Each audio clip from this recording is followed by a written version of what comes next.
Okay, welcome everybody. We're about to get started here. I'm Eric Huberty. I'm one of the graduate advisors here. Thank you for joining us. As the information session goes on, you should see a little chat box in the bottom of your screen. Feel free to put questions in there. I will, if they're pertinent to what's being talked about at the time, I'll interject and ask those questions on your behalf. And then at the end of the program, we'll have some time for a Q&A. And so feel free to throw questions in there for that as well. So without further ado, I'll let Mike introduce himself.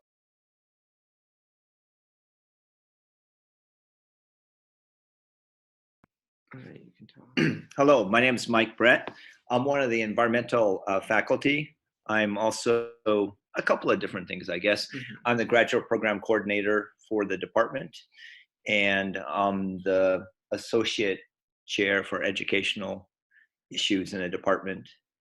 And I'm also one of the characters in this group of pictures here. So we have, let me count, we have 10 faculty in the environmental group. I'm the first one in the upper left-hand corner. I work with lakes and eutrophication lakes. We have David Buttman, who works with the carbon cycle. He has a joint appointment with the School of Environment and Forestry, Environmental Science and Forestry. We have Mike Dodd. He works with oxidation reactions in drinking water systems. Ed Kalogi, who works with pharmaceuticals and other anthropogenic contaminants in surface waters and groundwaters. Gregory Korshin works with corrosion and water distribution systems primarily. Tim Larson's air pollution modeler, and Julian Marshall is an air pollution impacts sort of person. He studies the impacts of air pollution on different socioeconomic groups. Professor Rebecca Newman studies groundwater contamination, especially with arsenic. Jessica Ray is our newest hire. Professor Jessica Ray just started in our department about a year ago, and she works with stormwater and contamination of stormwater. Professor Kaminsky's been here for a few years. She studies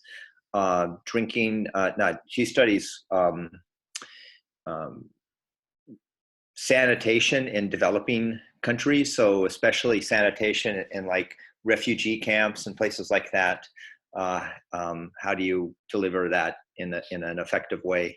And Amy Kim does research on low impact development, and Professor Mari Winkler does research on the nitrogen cycle, and is particularly in water treatment systems and nitrogen removal and anammox. I'm going to change my slide. So if you go. Sorry, we had operator error there for a second. So right here is a program plan for the professional master's program that we offer within the environmental group. And it outlines a couple different tracks you might want to take. And it specifies the overall requirements. We're on a quarter system at the University of Washington, so it requires 42 credits of coursework. If it's just, not just, but if it's a coursework based only, it's 42 credits of coursework.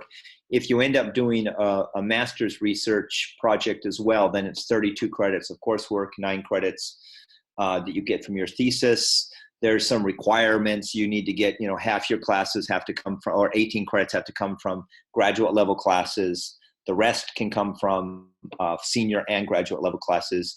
You have to maintain a minimum GPA, overall GPA of 3.0. You have to get at least a 2.7 in every class. And we have 3 required classes for the 2 water tracks. We have 2 basic water tracks. One is water and engineered systems, and the other is water in natural systems. I'm more of kind of a natural system person. We have a lot of people interested in stuff like stream restoration, but probably 2/3 of the people in our program are coming from are interested in going into some type of engineered water treatment system, like drinking water treatment, wastewater treatment, stormwater treatment, something of that sort. One thing about our program that I think is fairly unique and is a little bit different from other master's programs in this department is that we do attract students from many different backgrounds. So we have a lot of students that come from non-engineering backgrounds, geology, chemistry, environmental science, what other, we got lots of different departments that contribute students to our program. So we have, it's a very diverse group of graduate students and especially in the environmental group. So some of the classes that we offer for people, one is class I teach, applied limnology. And that class focuses on eutrophication, the most common disturbance of surface waters, of inland surface waters. And there's a picture of me collecting a sample from Upper Klamath Lake in Southern Oregon, which has some of the worst blooms in North America and is only about 25 miles away from Crater Lake, which has the highest water quality in North America. So we have two lakes that have the almost completely divergent water quality located about 25 miles apart, and one is connected to the other. Crater Lake discharges to Klamath. Then we have one of our required classes is microbial process fundamentals taught by Professor Mari Winkler. And this gives you a very strong foundation on what bugs do in engineered systems. A lot of the water treatment done in engineered systems is done by bacteria. And this class will teach you what you need to know about bacteria so that you can be an effective environmental engineer. We also have a class on biological treatment systems. It's got Mari Winkler listed as the instructor, but the last 2 years we've actually had a professional engineer teach it, which I think is really good. They bring the practical perspective of actually designing water treatment plants, wastewater treatment plants to this class. And I think it's very useful for the students to see kind of the firsthand perspective of how a professional engineer would approach these sorts of problems. Aquatic chemistry is another one of our core required classes that's taught by Gregory Korshin. So that's going to give you a very strong foundation in environmental chemistry. This right here is probably the key core class in our curriculum. Most students say during the quarter when they take this class, they spend as much time on this 4-credit class as they do their other classes put together. So they would take 4 credits of this and 8 credits of other stuff, and this class is probably more than half the work that goes into that quarter. But it's a very important foundational course for us. Physical chemical treatment processes also very important for understanding, especially drinking water systems. So that's also taught by Professor Korshin. Environmental organic chemistry is taught by Mike Dodd. He's, like I say, he's our big organic chemist person in this department. This is also one of our core required classes. So our 3 core classes are microbial process fundamentals, aquatic chemistry, and environmental organic chemistry. And then graduate class is taught by me called Lake and Watershed Management. And really what this class is it's best professional practices for environmental modeling. So we teach students how to assess and vet in environmental models to figure out whether the environmental model is properly characterizing the system it's being used to represent. So people oftentimes just pull models out of boxes and just start using them. And this class will help you develop the tools so that you would know whether a model is actually a fairly robust representation of the system it's being used to manage, or if it's not. It's important to know that, because if you're going to spend a lot of money managing a system on the basis of environmental models, you want to be fairly confident that the environmental model is a fairly good representation of the system that you're interested in. Advanced topics, so that's going to be taught by our newest professor, Jessica Ray. And I think, at least initially, she'll probably be covering a lot of topics that are related to some of the more innovative techniques that are coming out there for stormwater management. There's a lot of interesting ideas on how to deal with stormwater. There's in the Seattle area, there's a huge amount of money being spent on issues related to stormwater.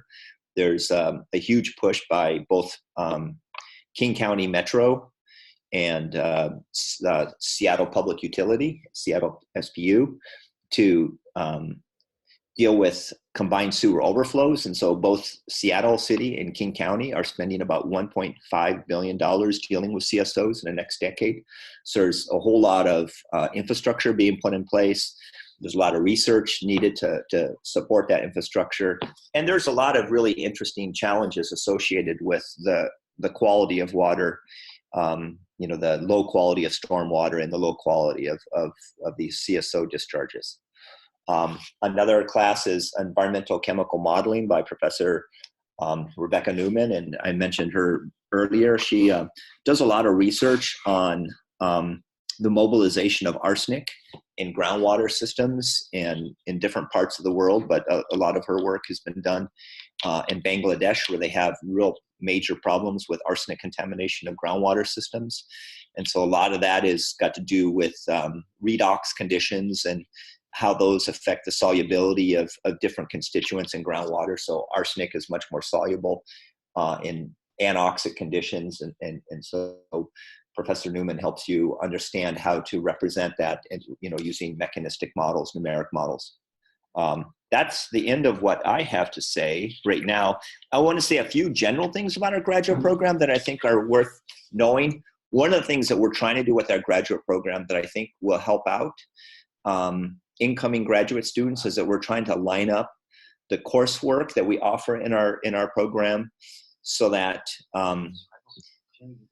graduate students can take all their classes either on Monday or Wednesday, or alternatively take them all on Tuesday and Thursday. So in some quarters, we'll strive to offer all our classes on Monday and Wednesday, and other quarters we'll strive to offer all our classes on Tuesday and Thursday. But within a particular quarter, we're going to try to offer all the classes on the same 2 days.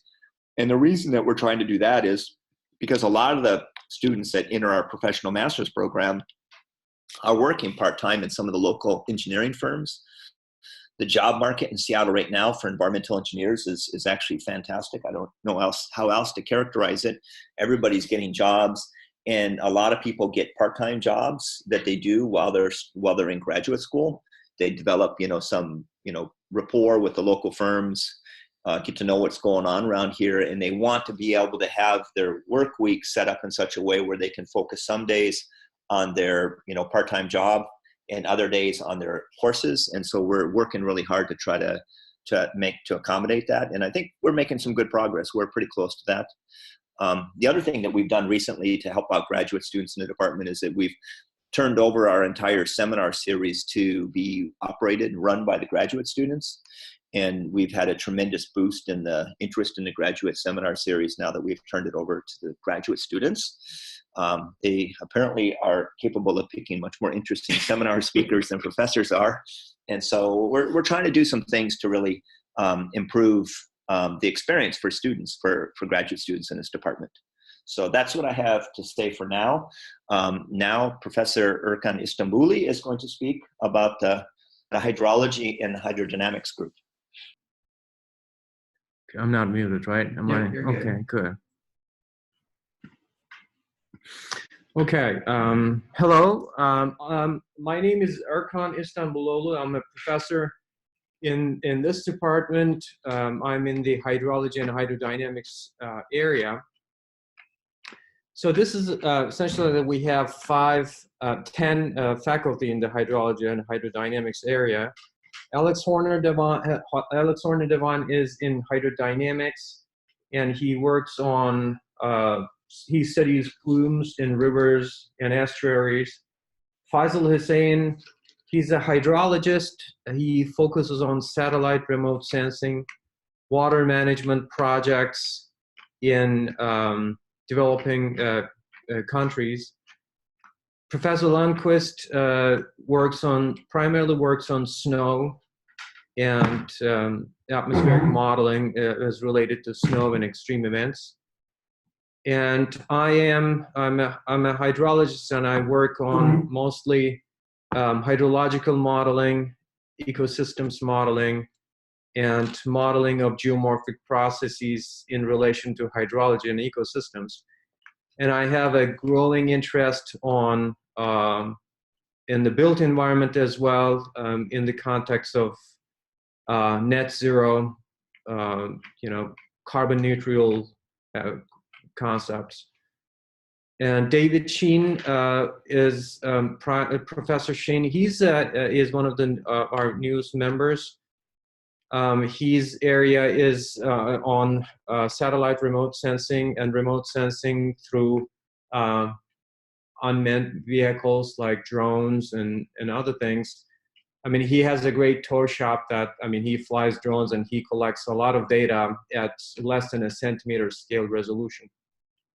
And he analyzes the data sets with respect to changes on the landscape and so on. And Professor Jessup is in the hydrodynamics group. He focuses on oceans. Professor Thompson, also in the hydrodynamics area, and he's largely interested in harnessing energy from waves. Professor Nyssen runs the computational hydrology group. He has a fairly large modeling group.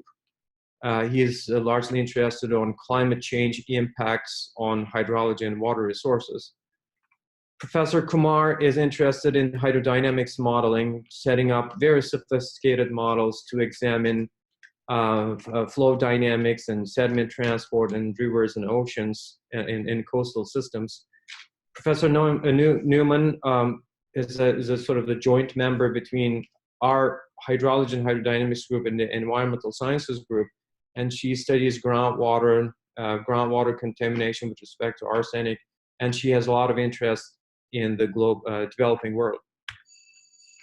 Our program sort of a summary of our program is that in our classes, we focus very fundamentally on physical processes.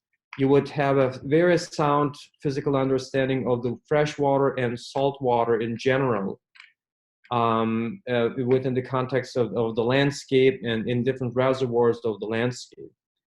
Building on this sort of traditional hydrodynamics understanding, we also use more advanced methods like modeling, environmental observations, and monitoring in combination with modeling, advanced surveying, satellite remote sensing, data analytics, and cloud computing in our classes. You will see that some of these classes would be focusing on, let's say, satellite remote sensing and surveying, but some other classes would be using that satellite remote sense data for calculation of certain hydrological or hydrodynamic phenomena. And more we start integrating data analytics. In other words, sort of the big data science and computation in our classes. We broadly focus on global change questions, like growing challenges in the natural and built environments that occur globally within the increase of population and climate change. We study freshwater resources across the globe, and we're also interested in energy from water and waves, and sort of within the context of green energy.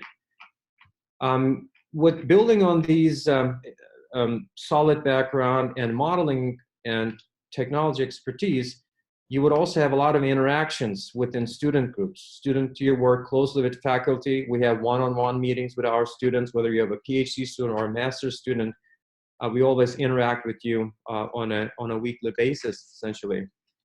And we also have local professional committees, such as the American Water Resources Association and American Society of Civil Engineers student chapters that focuses on hydrology and hydrodynamics field. And we also have University of Washington Freshwater Initiative that is largely run by graduate students and professional master's students. And they have their own meetings, they invite speakers, they organize seminars. It's a very interactive group and live group. So we have a lot of interactions to that end. There's a lot of opportunities. We have field trips. A number of our faculty does field work, and they may require help with the field data collection and analysis. And there's also opportunities in terms of taking short courses from eScience. Some of our grants involve developing short courses on modeling, big data, sort of data analysis, and so on. We work with eScience through those short courses that are not listed in this presentation, but there's plenty of opportunities there through the Freshwater Initiative. This is a video that was developed by one of our professors, Faisal Hussain. I'm not going over this, but you can play it, so it sort of summarizes our group and our classes. So I'm trying to map our courses on this hydrological cycle. We have the physical hydrology and snow hydrology essentially looks at from all the way from precipitation in the form of rainfall and snow. We look at snow melt, how the water infiltrates into the landscape, surface runoff processes, groundwater runoff processes, and so on. We take the water all the way from the mountaintops to the oceans in these two classes. There's the data analysis course that intensely uses environmental observations with respect to water fluxes and other things. And it develops the basic concept of statistical analysis of water sources data and environmental data, and builds on coding, essentially. They're using Python in this class. There's the groundwater class that looks like the fundamental of groundwaters. We teach hydraulics of sediment transport. So when the water gets into the rivers, then this class takes the water from the tips of the channel network, from the groundwater, and essentially studies how the sediment is transported within the channel networks. And what is the role of, for example, rising limb of the hydrograph versus the recession limb of the hydrograph in the sediment transport and depositional processes. We have fate and transport that was taught by Professor Newman. And this class looks at the conservative or non-conservative pollutants, how pollutants and sediment moves in the systems, in fluvial systems. There's water management course that focuses on the water management projects, managing reservoirs for residential uses, industrial uses, and sort of gets into the concepts of programming, like linear programming, dynamic programming concepts in managing and water resources seasonally and in terms of reservoir storage capacity. Coastal engineering looks at a lot of modeling in the coastal engineering class that looks at how the coasts respond to the forcing from the ocean through waves. Hydraulic design course is more specific to application of hydraulic design in urban environments in terms of collecting water for use, wastewater and sewer systems, and stormwater design, green stormwater infrastructure, and so on. There's an advanced hydrology course that looks at the more advanced topics in terms of modeling and statistical, in terms of process-based modeling and statistical modeling.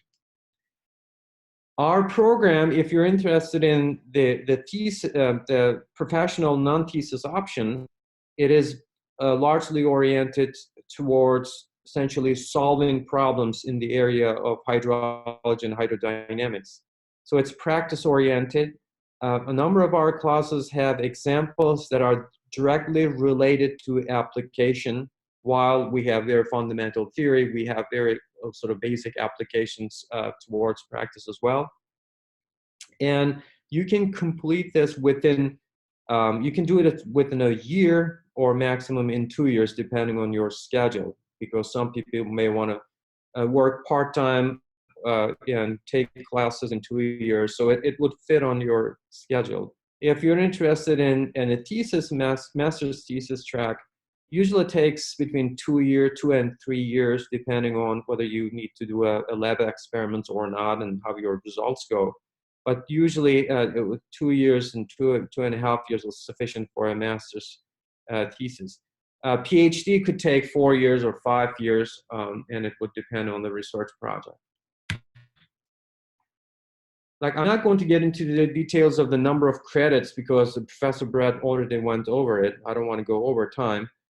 But we, in our program, and we have 3 main areas within the hydrology of tracks, 3 tracks within the hydrology and hydrodynamics, and that are hydrology, hydrodynamics, and fate and transport. You have core courses that we expect you to take for each of these. And there are 20 credit core courses that, whether you're doing hydrology, hydrodynamics, or fate transport, we expect you to take, or you may want to consider taking them. And these include the groundwater flow course, hydraulics of sediment transport, data analysis in water science, fate and transport, physical hydrology, and either water resources systems management and quantitative water management. I mean, these are largely the hydrology courses, but I see some of the hydrodynamic students and fate and transport students come and take my physical hydrology course, for example, or water management course. So the program is very flexible, but you have like the 20 credits that you talk to your advisors and we expect you to take. And a bigger list of that is that with respect to the 3 different tracks of these courses. This is the list. This is the elective lists. And these elective lists, again, based on your interest, you talk to your program advisors, and you can pick these elective courses in order to make up that 42 credit. And within that 42 credit, I think there's also seminar included in that too. And 33 credits is the coursework, essentially, that you have to complete. If you're doing a thesis. If you're doing a thesis. If you're not doing a thesis, then you just go up to 42. You go up to 42, including 1 or 2 credits for seminar, right? So in this list, the yellow colored section is some of the electives that you can go and take from other departments. There are a number of electives from the Earth and Space Sciences department, from the School of Environmental and Forestry, and from urban planning. But talking to your program advisor and based on your career goals, I mean, if you come up with a course that you really want to take that's not in this list, that's totally fine. I mean, you can take courses from, let's say, from computer science department if you're interested in more data science issues, or from the e-science. The advantages of professional non-thesis program is that you can finish this in less than a year or within 1 academic year if you really want to do it in STANS, and it's doable. So we designed this program so that you can essentially finish it within a year. But it caters to working professionals. Some students work and take classes. So you could do 1 course, for example, per quarter, or 2 courses per quarter, and you can do this for within a year and a half, or maybe within 2 or 3 years, depending on how you want to do it. And it's designed to be paid per credit, so you're not penalized if 1 versus 3 years. If you extend the time frame to more than 1 year, you just pay for the course. And it's very flexible in terms of student. So the program is very flexible, like I said, based on your interest and your schedule. There are a lot of opportunities both within the greater Seattle area in terms of work experience. Within the Seattle area, within the Washington state, and elsewhere, of course. There's a number of consulting companies like Brown and Caldwell is one, CH2M. But like Professor Brett also mentioned, there's a huge problem with the stormwater management in this region. There's a lot of new project that requires new engineers and scientists. So there's plenty of jobs that are created in this region. And there's opportunities with the Army Corps of Engineers, U.S. Geological Survey, King County in Washington, and the Department of Ecology. And there are some testimonials from previous students which we encourage you to read before you make decisions. Okay, I'm just going to briefly go over the classes. The physical hydrology, is the class that I teach. Essentially, it focuses on the physical properties of water, from precipitation to essentially the water gets to the water lakes and oceans. We look at all the processes. It's theoretical based, very fundamental. And I'm also integrating cloud-based computing in this class because I have some project that relates to computing using browsers. So we're looking at some numerical model applications using code online. Groundwater hydrology, Professor Newman teaches this course. Again, it looks at the fundamental of groundwater transport and how contaminants also interact with groundwater transport. Open channel engineering is another fundamental course that we want our students to take. Professor Jessup is teaching, and it looks at the natural streams, structured or man-made streams in the built environment. It looks at the impacts of floods and flood control, studies fish passages, and they also look at more recent events, like they have stories of more or anecdotes of the more recent events, and they sort of build some calculation analyzing more recent flooding events in this region. So it's very practical, but also at the same time with strong theoretical basis. Hydraulics of sediment transport taught by Professor Horner Devine. Again, both natural and the man-made systems are examined, but building on the open channel principle, sediment is integrated in this. They look over different sediment transport equations and their behavior in different systems and estuaries and where the streams meet the oceans. I teach hydraulic design for environmental engineers. I think this class is becoming more and more popular. In this class, this is very practical, solution-oriented engineering course, largely. And we look at the stormwater systems, water supply reservoirs, stormwater drainage systems. We look at pump design and green stormwater infrastructure. In this course, this is set up such that in every week we have a topic, let's say pump design and pumping. We all go over that topic, and in the end, we have a software that we use. So we're looking at like roughly 8 or 10 software packages in this class. And I talk to students, graduate students, and they find this class very useful. And they actually find it more useful than my physical hydrology class. Yeah. I didn't like that attitude, but I think that's fine. Waterways for coastal engineers, taught by Professor Thompson and Kumar. I think they taught it in every other year. And it looks at wave dynamics, coastal protection and restoration. So it looks at the impact of waves in the coastal systems and coastal structures and the marine environment. Professor Kumar teaches a numerical modeling class on hydrodynamics. This one is fairly complicated. They solve partial differential equations for the movement of water, jets, and the movement of sediment and so on in a very detailed, very fine resolution environment that represents sort of the domain in the gridded structure. And they use like Navier-Stokes equations, Sandman equations, and so on. So it's a very good course if you're interested in modeling. Here's some animation from a class project that was developed as part of this course. And it doesn't want to stop. Maybe it's because it's very interesting, right? We'll have to do a couple of years here. Okay. There's also fate and transport taught by Professor Newman. It looks at the concepts of contaminants and chemicals that's being transported.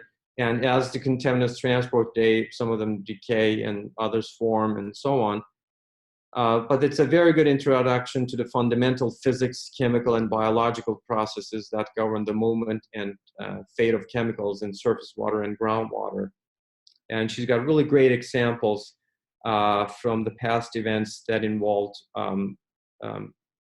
transport of chemicals and outcomes in our environment. Advanced hydrology, I've been teaching this, but also in the more recent years, Professor Nyssen started teaching that too when I started alternating with some other class. And in this course, we have a very detailed description of the surface energy balance. And we also have statistical models of the hydrological stream flow for the most part. And we look into flood frequency analysis. So this is largely a modeling course that looks at the processes, the physical level processes and the statistical processes. Satellite remote sensing taught by Professor Hussain. Very hands-on experience of using satellite remote sensing data. I find this class very useful for my students who are doing modeling, because through this class, essentially, you have a very good hands-on experience of collecting data and using the satellite data for hydrological calculations and estimating flood inundation and flood risk analysis. Professor Lundquist, like I said, she's an expert in snow and snow hydrology. She teaches snow hydrology course. And in this course, they look at the snow dynamics, including snow accumulation and sublimation processes and melt processes, distribution of snow in the fields through winds and topographic impacts, and so on. It's a very critical course, especially for the Western US, where we have large fractions of our water comes from snow from high alpine regions. Professor Horner Devine teaches hydrodynamics. This course, like fundamental theories about movement of plumes and sediments in rivers, in estuaries, river plumes, tidal flushing, lake upwelling, and vortices, and so on. You got a very fundamental view and a lot of data analysis in this one. This doesn't have so much of a modeling context, but heavy in theory and heavy in using actual observations to interpret measurements in relation to theory. Advanced surveying, taught by one of our newer members, Professor Sheen. This class is a very interesting one also. He teaches modern surveying techniques using structure for motion, terrestrial laser scanning, real-time kinematic GPSs. And I'm also involved with a project with David. I mean, he has all these gadgets that he uses to create microtopographies on the landscape and changes on the landscape. He also works with glaciers. He has a glacial time machine that he developed that he can track the evolution of glaciers as well as the topography through some of the methods that he develops and also teaches in this class. So this is one of the very interesting courses, modern courses that we have. Like I said, there's a number of courses that you can take from other departments that you can explore these in planning your program of study. In terms of resources, we have Harris Hydraulics Lab, if you're interested in hydrodynamics. There's a new NASA flume that's right on the bottom right corner that could create waves and winds and currents. We also have a smaller teaching flume. There's the flume on the bottom left, or that's more like a basin that is used for estuary experiments. We have plenty of computer sources in our department and across the campus. And we also have seagoing resources in the Harris Hydraulics labs, like the vessels to go out in the sea and the rivers to make measurements, and ocean cruises and things like that for research purposes. The application deadline, I'm sure Eric already covered some of these through other communications, but the deadline is 15th of December, and the admission process usually takes like by mid-March. And for prerequisites for H&H master's program, we like you have taken physics 1 and 2, calc 1 and 2, and fluid mechanics. We also teach fluid mechanics, so if you haven't done fluid mechanics, then you can also take it here.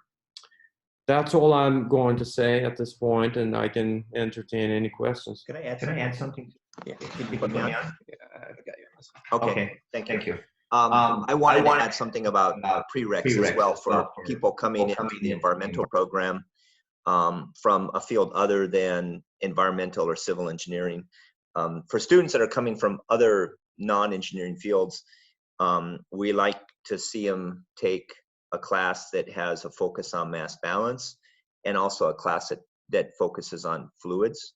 And we offer both of those in our department. We offer mass balance classes all 3 quarters. We offer fluids all 3 quarters as well, or at least 2 quarters. Yeah. Yeah. And so if you were to come into this department from a non-engineering background, we would require that you take those 2 classes just so that you get kind of on track with the kind of classic ways of approaching environmental problems. So from environmental engineering, I would say the foundation of environmental engineering would be mass balance, mass and energy balance. And so you really need to learn that topic. So that would be our prereq if you come from an outside field. Great. So now if you have questions, feel free to type them in the chat. We'll be taking them for a little bit. To get us started, one question that's come up a lot this week is, if a student is interested in a PhD research track, do you recommend, and they don't have a master's degree already, do you think most students are best served applying for a master's thesis option and then stating that they have an intent to continue on to a PhD here or elsewhere, or does your group accept straight PhD candidates? So the first point I would make about this question about whether you'd try to pursue a PhD track or the master's track is that there is a lot more interest in our graduate program than there is funding available to support PhD students. So not everybody that wants to come into our program could be supported on a funded project because there aren't enough projects. But it's a very good idea to indicate your interest in ultimately doing a PhD project. To be completely honest with you, professors like people that want to do PhD projects because it provides opportunities for us to have, grad students to collaborate with. And especially PhD students will be around for a while. So we have, the opportunity to work with somebody and train somebody over a period of, let's say 4 years. And so that's very advantageous for professors. So professors are always looking out for good PhD students, and they'll recruit them coming straight in the door. Another thing that does happen is it's common for professors to recruit PhD students out of our current pool of professional master's students. If somebody has a student in their class, it really seems like they're enthusiastic about a topic that the professor has funding for, then that might be the best fit for the project. And that happens a lot. I would say, I don't know, maybe half our students get recruited out of the professional master's program, but not all of them, not all the professional master's students end up doing a funded research project. And, a fair fraction of them don't want to because they come here and they want to get out into the job market as quick as possible. And the easiest way to do that is to come in here and to finish up in 3 or 4 quarters. Or finish up in 2 years and work part-time is a very common scenario for the students that come in here. So both options are available. If you ultimately do want to do a research project, then the best advice is really to get to know the professors and find out what kind of research they're doing and look for opportunities that really line up with, your interests and the project that's available. And also fellowships are available for PhD students, departmental fellowships. Yeah, there are also department fellowships to support graduate students. Yeah. We have a question here asking about GRE scores. I can speak to that. We do currently require the GRE. The test needs to be taken before December 15th, but the scores can come in a little after that. Usually it takes a little bit of time to process the application. So, you should take the GRE about a week, at least a week before the deadline, but you have up until that point. I can answer the second question. So the question is, how can we learn about other groups in the CE department beyond hydrology? Okay, so I'm the graduate program coordinator, so I'll talk about the various tracks that we offer in this department. Civil engineering departments tend to be pretty diverse, and so we are offering master's degrees in a wide variety of fields. The largest group is structures.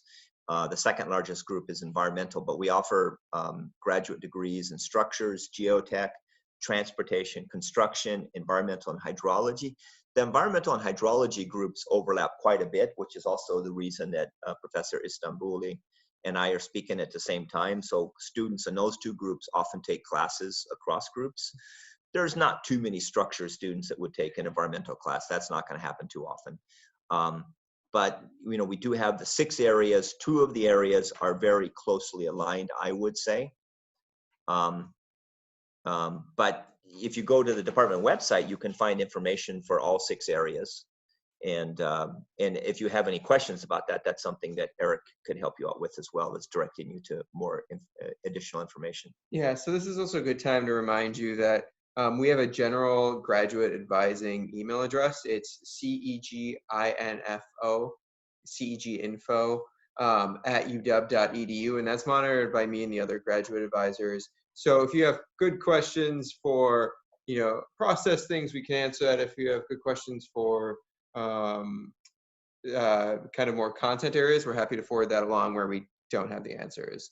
So there's a question here about international students and TOEFL scores, which is English proficiency. If you have a degree at the time that you would start the program, so in this case, autumn 2020, from a U.S. university or a university where the language of instruction was English, you don't need to take the TOEFL exam. So as long as by August you have a degree, either bachelor's or master's from one of those universities, you should be fine.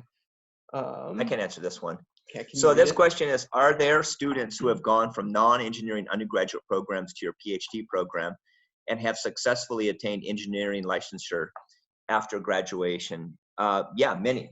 Yeah. I would say most of the graduate students that come into our program from a non-engineering background are doing it because they want to ultimately end up with engineering accreditation. And so I would say most of them do that. Yeah. And once you've obtained a master's degree from this department, you're qualified to take all the engineering exams. You can take your fundamentals of engineering exam while you're still a graduate student. And then, your PE requires, a professional engineer's license requires some years of experience, but that's absolutely possible. And I think that's the main reason many students come into this program from a non-engineering background, is that they want to get that engineering licensing. Okay, incoming students without, okay. For incoming students without an engineering background, would the 2 prerequisite courses need to be taken first quarter of the program before commencing the core classes? In hydrology. Is that like the fluid mechanics? Yeah, I think so. I think we would encourage you to take them fairly early on. So the first quarter would be ideal, but you could probably take some of the hydrology classes at the same time, I believe. Yeah, you can take it at the same time, or you can, I think there's a way that you can also audit that course, because that's a 300 level course. We just want to make sure that you have some background in fluids in hydrology. And in hydrology and in open channel and hydraulics of sediment transport, we do have, we actually teach hydraulics, but in fluid mechanics, you have a sort of a more fundamental background. So some students do audit that course, some students take it in combination with other courses. But there's a way that we can work around that, I guess. Yeah, so we encourage that you essentially come and talk to us, and if you have a situation like that. And like Professor Brett said, we had a lot of students from non-engineering background who came to the department and who studied H&H or environmental sciences, and we find ways to teach them fluids. What about, so there's a question here, and please clarify if we're not getting this correctly, but asking about, going straight into a PhD program from a different discipline. So I'd imagine maybe like environmental science or something like that that doesn't have the engineering component. Is that something that has been done in either of your two groups? You can skip the master's in this department. Most students get the master's along the way because to get a PhD requires 60 credits of coursework. Yeah, 54. 54 credits of coursework. And so that 54 credits of coursework would cover the 42 credits of coursework that you would need to get a master's degree. So what usually happens is students that are doing a PhD, I mean, sometimes the students who are doing a PhD will do a research master's as well. But it's also common that what they'll do is when they get 42 credits into their coursework, they'll get the coursework master's, and then they'll just continue on and do the research PhD. So most students don't completely skip the master's, but if you want to, you could. It would just be a matter actually of not filing the paperwork to get the master's. Yeah. Some departments on this campus skip the master's and go straight to the PhD, but I would say, Eric, maybe 90% of the students in the Yeah, I would PhD say also get a 90%. master's. And it's always to the benefit of the student just to have an extra degree associated with you, and because it's a part of the requirements, it's certainly something. yeah, there's no extra time or cost associated with getting a master's along the way towards a PhD. No, it's just the paperwork that you need to fill out.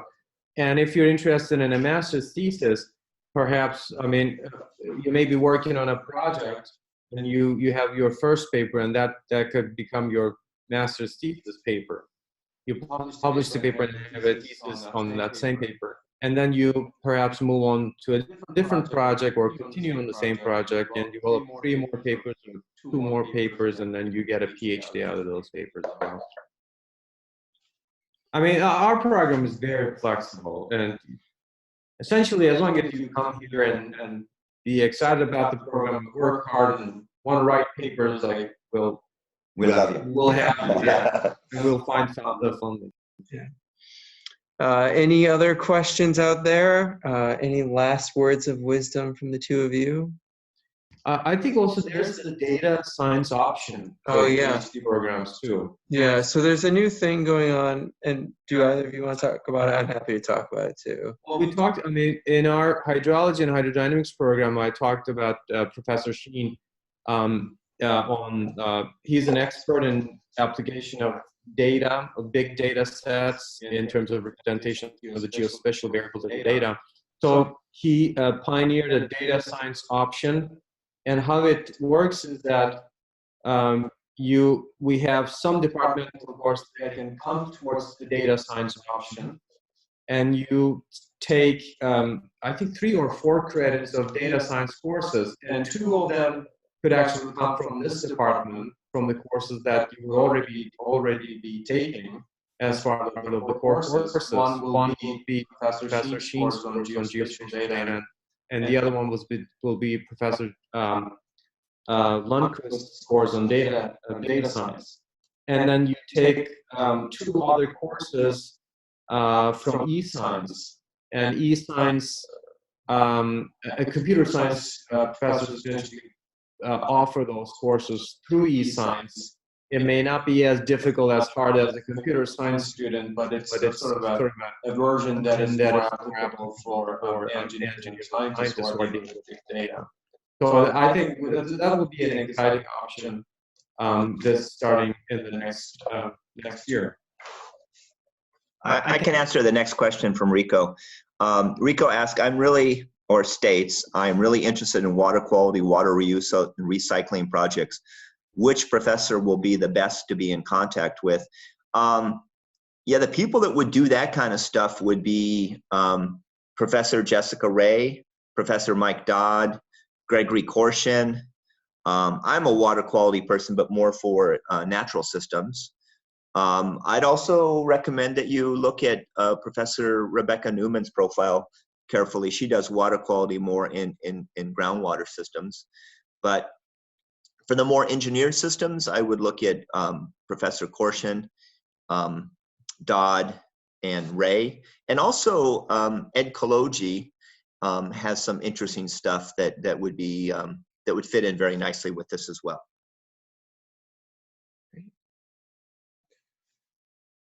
Well, it looks like we are about to wrap up. So if you have more questions, again, don't hesitate to reach out to ceginfo@uw.edu. Oh, we got one more question. Geomechanics? Yeah, so we do have about 5 or 6 geotech professors. And so I strongly encourage you to look at what they're doing. And those are Professors Joe Wortman, Steve Kramer, Pedro Arduino, Mike Gomez, and Brett Maurer. So there are our geotech, and I would definitely look in there. They're definitely doing some geomechanics. I wouldn't say any of us in the hydrology and hydrodynamics group or the environmental group are exactly doing geomechanics. Professor Becca Newman does work in soil systems, and so there's a little bit of that there, but I would say look to our geotech professors directly, and they're a solid group of people, have some really interesting projects going on.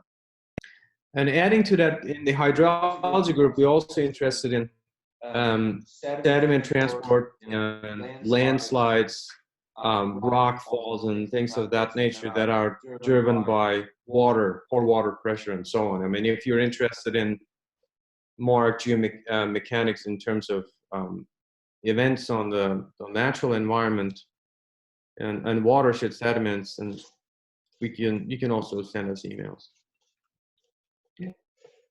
Well, thank you both. If you have further questions, contact CEG Info, and I'm happy to relay that information. Thank you all for taking the time to join us, and have a great rest of the week.